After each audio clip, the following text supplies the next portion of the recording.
Geçmişin güllerini topladım sana. Biriktirdim tebessümlerimi gözlerimde. Bugüne kıyama durdum. Belki yarın eğilirim aşkın secdesine. Sıyrıldım hüzünlerimden. Aç ellerini, bir sandal yap yüreğime. Umutlarımı kürek yapıp geleceğim sana. Islanıyorum şimdi aşkın gözyaşlarında.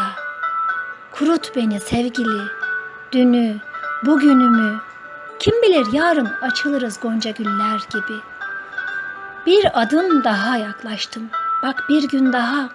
Belki bu dünya sizin olsun der gibiyim.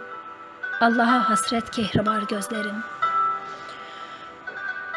Öyküsü var düşlerimin, şiirlerim var benim zamana vuslat. Sanki tırmanıyorum gülüşlerimden gözlerine. İzin ver Sırat köprüsü, izin ver, hele ben bir geçem. Papatyalar, sümbüller eşlik etsin, dile gelsin, her yaprağında ismin yazılı. Belki de sevgi melekleri tutar elimden. Düşsem ben sensiz çukurlara, kim bilir ki huzur ırmaklarından aşk zemzemini içeceğimizi. Tut beni ruhumdan, küllerimden sana doğru. Tut beni sevgili.